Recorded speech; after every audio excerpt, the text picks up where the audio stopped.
പ്രിയപ്പെട്ട കുട്ടികളെ, ഇന്ന് നമ്മൾ 9ാം ക്ലാസ്സിലെ ഒരു വീഡിയോ ആണ് ചെയ്യുന്നത്. 9ാം ക്ലാസ്സിലെ ന്യൂ നമ്പേഴ്സ്, പുതിയ സംഖ്യകൾ എന്ന ചാപ്റ്ററിൽ 49ാമത്തെ പേജിൽ 1ാമത്തെ പ്രോബ്ലമാണ് ഡിസ്കസ് ചെയ്യുന്നത്. അപ്പോൾ ഇവിടെ ഒരു യൂണിറ്റ് ബേസും ഒരു യൂണിറ്റ് ആൾട്ടിറ്റ്യൂഡുമുള്ള ഒരു ട്രയാങ്കിൾ, വീണ്ടും ഒരു യൂണിറ്റ് ബേസ്, ഇതെല്ലാം ഒരു യൂണിറ്റ് ഇതാണ്. ഈ സ്ക്വയറിൻ്റെ ഏരിയ കണ്ടുപിടിക്കാം. What is the area of the square? അതാണ് first part. Second part, what is the one length of one side of the square. അപ്പോൾ ഇവിടെ സ്ക്വയറിന്റെ ഏരിയ ആണ് കണ്ടുപിടിക്കുക. ഇപ്പോൾ സ്ക്വയറിന്റെ ഏരിയ, ഇപ്പോൾ ഒരു സ്ക്വയറിന്റെ one side 2 centimetre. What is its area?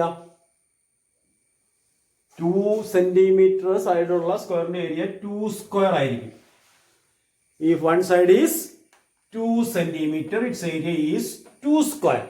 If one side is 3 centimeter, its area is 3 square. If one side is 4 centimeter, its area is 4 square. If one side is x centimeter, its area is x square. The square of one side ആയിരിക്കും area of the square. Square of one side is the area of the square. അപ്പോൾ അങ്ങനെ ആകുമ്പോൾ നോക്കുക, ഇവിടെ area of the square A B C P ആണ് കണ്ടുപിടിക്കുന്നത്. We need to find out the area of square A B C P. So the area will be square of one side. So what is the area will be P C square. P C is one side, all the sides are equal. So P C square will be the area of the square. ഈ സ്ക്വയറിന്റെ area എന്ന് പറയുന്നത് P C square എന്ന് പറയാലോ. Plus we need to find out P C square. P C square ആണ് കണ്ടുപിടിക്കേണ്ടത്. P C square എന്ന് പറയുന്നത് ഇതൊരു റൈറ്റ് ട്രയാങ്കിൾ ആണ്. P T C is a right triangle. So P T square plus T C square. P C square is P T square plus T C square. അതായത് base square plus altitude square equal to hypotenuse square. ഇനി P T square എന്ന് പറഞ്ഞാലോ, P T square എന്ന് പറയുന്നത് ഇതാണ് P T square. ഈ ട്രയാങ്കിളിന്റെ hypotenuse ആണ്. Hypotenuse of this triangle P S T. അപ്പോൾ P S square plus 1 square.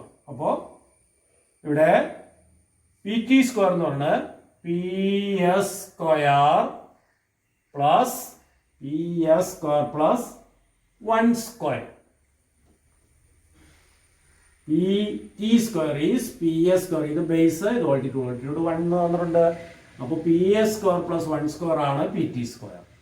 ഇനി പി എസ് സ്ക്വയറോ, P S square is equal to, P S square is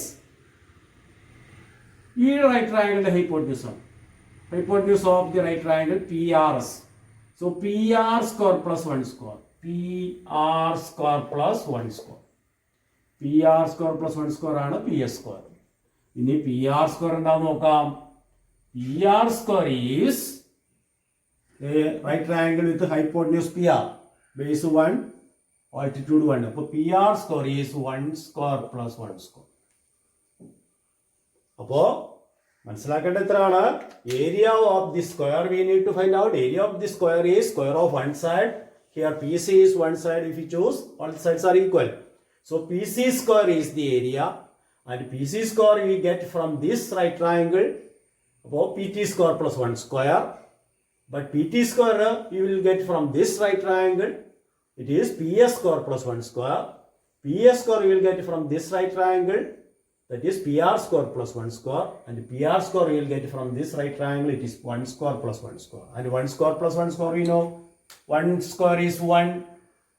1 plus 1, that is 2. 2 is the square of PR square. Now PS square of PR square plus 1 square, and PR square already we got, it is 2. So 2 plus 1, that is 3. PR square is 2. So 2 plus 1, 3. So we got PS square. Then PT square of PS square plus 1 square, and PS square we got how much? 3. So 3 plus 1, that is 4. That is 4. And PC square is PT square plus TC square. And PT square we got how much? 4 plus TC square. We know TC is 1 unit. So 1 square, that is 1. That is 5 units. So area of the square PCBL ABCP is equal to, therefore area of shaded region or area of PCBA is equal to 5 square unit. 5 square unit. 5 centimeter square എന്ന് എഴുതാം. 5 unit square. Square unit എന്നാണ് ഏരിയയുടെ unit. അപ്പോൾ 5 is the area of the square. Now second part, what is the length of one side of the square? That is, what is the length of PC? How much is PC? Second part, what is the length of one side of the square? And the length of one side of the square, we know it is the square root of the area. So area is 5, so square root of 5, that is root 5 units. Therefore root 5 unit is one side. PC is equal to one side of the square. So one side of the square is root 5 unit. അപ്പോൾ ഒരു വശത്തിന്റെ നീളം എന്ന് പറയുന്നത് root 5 unit ആണ്. അപ്പോൾ base 1ഉം altitude 1ഉം ആകുമ്പോൾ hypotenuse, ഇത് നമുക്ക് ഇങ്ങനെ പറയാം. തുടർച്ചയായിട്ട് ഇതിന്റെ ആൻസർ കഴിഞ്ഞു. അപ്പൊ ഇവിടെ ബേസ് 1ഉം altitude 1ഉം ആകുമ്പോൾ ഹൈപ്പോട്ടന്യൂസ് root 2 എന്ന് എഴുതാം. ബേസ് 1 altitude 1, അപ്പോൾ root of 1 square plus 1 square root 2. ഇനി root 2 യൂണിറ്റ് ബേസും 1 യൂണിറ്റ് altitude ആയിട്ട് എടുക്കുകയാകുമ്പോൾ ഇതിന്റെ സ്ക്വയർ എന്ന് പറഞ്ഞാൽ 2 ആണ്. 2 plus 1, that is root 3 വരുന്നത്.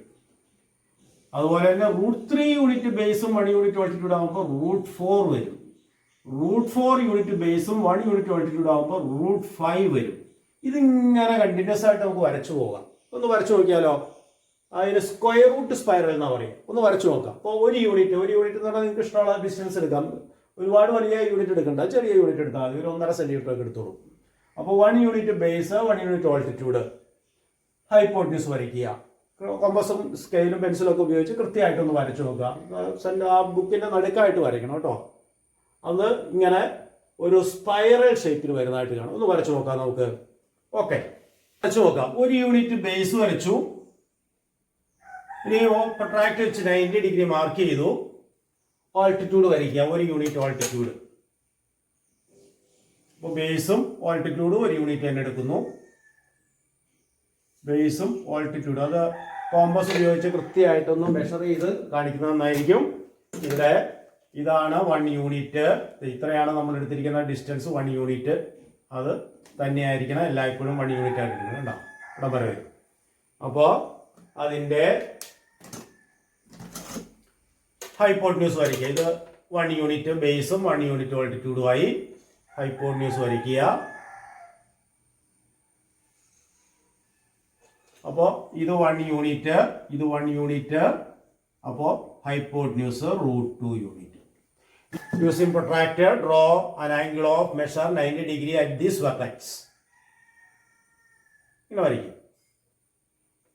അതിനുശേഷം സ്കെയിൽ വെച്ച് ജോയിൻ ചെയ്യുക.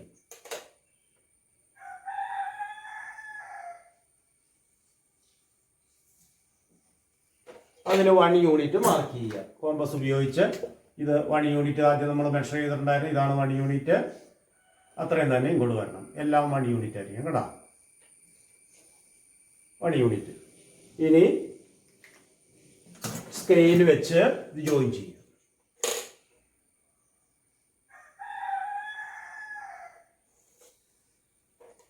അപ്പോൾ root 2 യൂണിറ്റ് ബേസും 1 യൂണിറ്റ് ഓൾട്ടിറ്റ്യൂഡും ആയപ്പോൾ root 3 യൂണിറ്റ് ഈസ് ദി. അപ്പോൾ 1 base 1 altitude hypotenuse root 2, root 2 base 1 altitude root 3. ഇനി അഗൈൻ root 3 ബേസും 1 യൂണിറ്റ് ഓൾട്ടിറ്റ്യൂഡ് ആയിട്ടിരിക്കുക. അപ്പോൾ ട്രാക്ട് വെച്ച് അഗൈൻ 90 ഡിഗ്രി മാർക്ക് ചെയ്യുക. അപ്പോൾ ട്രാക്ട് ഉപയോഗിച്ച് 90 ഡിഗ്രി മാർക്ക് ചെയ്യുക. അതിനുശേഷം സ്കെയിൽ വെച്ച് വരയ്ക്കുക.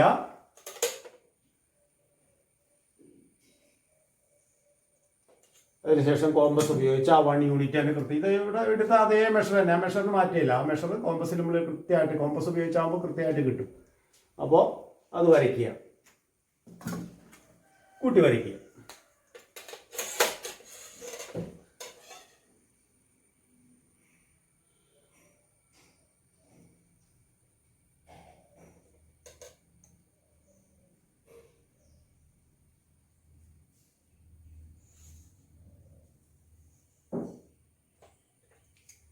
ഇപ്പോൾ √3 യൂണിറ്റ് ബേസും 1 യൂണിറ്റ് ആൾട്ടിറ്റ്യൂഡ് ആയപ്പോൾ ഹൈപ്പോട്ടന്യൂസ് √4. അഗെയിൻ 90 ഡിഗ്രി വരയ്ക്കുക. ഇത് ഇങ്ങനെ കണ്ടിന്യൂസ് ആയിട്ട് വരച്ചു അപ്പോൾ ഒരു പർട്ടിക്കുലർ ഷേപ്പ് കിട്ടും. ഓക്കെ, ബാക്കി വീണ്ടും 90 ഡിഗ്രി വരയ്ക്കുക.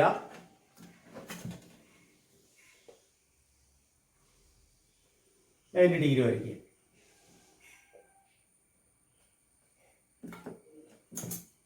സ്കെയിൽ വെച്ച് കെട്ടി വരയ്ക്കുക.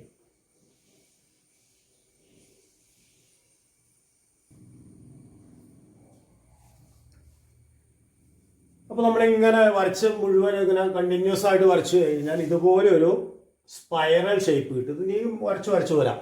അപ്പോൾ 1 യൂണിറ്റ് ബേസ് 1 യൂണിറ്റ് ആൾട്ടിറ്റ്യൂഡ് എടുത്തപ്പോൾ √2 യൂണിറ്റ് ആണ് ഹൈപ്പോട്ടന്യൂസ്. അപ്പോൾ √2 യൂണിറ്റ് ഇത്രയും ലെങ്ത് ആണ്.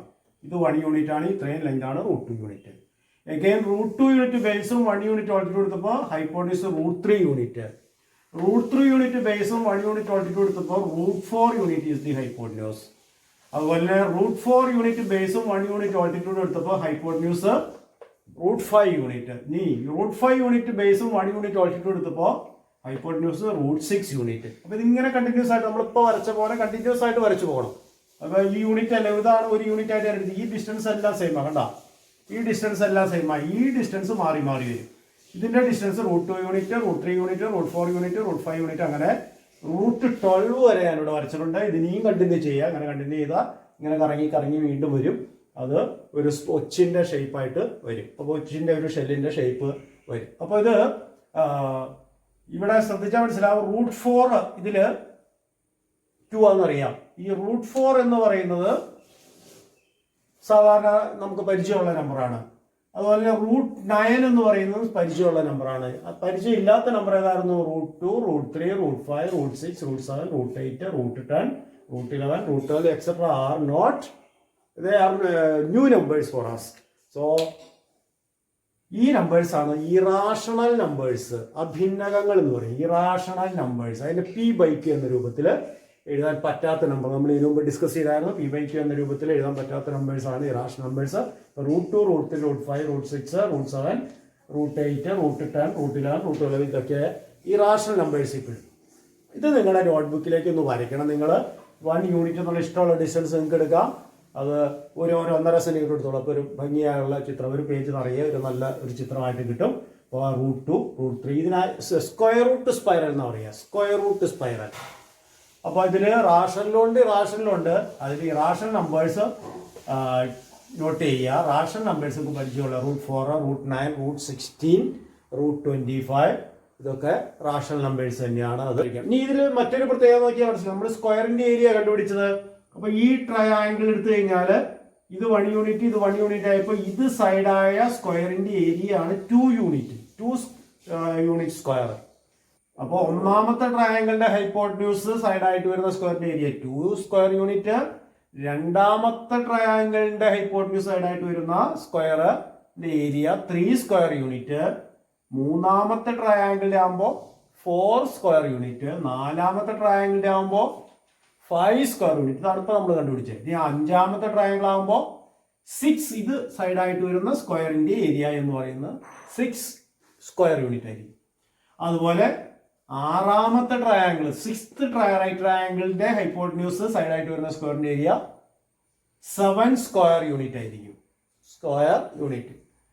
ഇവിടെ ഏഴാമത്തെ സ്ക്വയർ ആകുമ്പോൾ 8 സ്ക്വയർ യൂണിറ്റ് ആകും. അപ്പോൾ 10ാമത്തെ സ്ക്വയർ ആണെങ്കിൽ 11 സ്ക്വയർ യൂണിറ്റ് ആയിരിക്കും അതിന്റെ ഏരിയ, 10ാമത്തെ ട്രയാങ്കിൾ എടുത്തു കഴിഞ്ഞാൽ. അപ്പോൾ അങ്ങനെയൊക്കെ ചോദിക്കാം. അപ്പൊ nth ട്രയാങ്കിൾ ആണെങ്കിൽ ഇവിടെ കണ്ടില്ലേ, first triangle 2, second triangle 3, third triangle 4. അപ്പോൾ nth ട്രയാങ്കിൾ n+1. അപ്പോൾ അതിന്റെ ഏരിയ എന്ന് പറഞ്ഞാൽ n+1 സ്ക്വയർ യൂണിറ്റ് ആയിരിക്കും. അപ്പോൾ 1 സൈഡ് ഓഫ് ദാറ്റ് സ്ക്വയർ എന്ന് പറഞ്ഞാൽ √n+1 ആയിരിക്കും. അപ്പൊ എന്ത് ട്രയാങ്കിൾ ഇട്ടാണ്. അപ്പൊ അങ്ങനെയൊക്കെ നമുക്ക് ഇതിൽ നിന്ന് ഒരു എന്തെങ്കിലും ചെയ്തിട്ട് ഇതുമായിട്ട് ബന്ധപ്പെട്ട വേറെ പ്രോബ്ലംസ് വരും. അപ്പോൾ ഇത് നിങ്ങളുടെ നോട്ട്ബുക്കിലേക്ക് വരച്ച് ഭംഗിയാക്കുക. അപ്പോൾ 49ാമത്തെ പേജിൽ 1ാമത്തെ ചോദ്യമാണ് നമ്മൾ ചെയ്ത് നിർത്തിയത്. അതിൻ്റെ തുടർച്ചയായിട്ടുള്ളൊരു തുടർ പ്രവർത്തനമായിട്ടാണ് നമ്മളിത് ചെയ്തത്. Okay, thank you.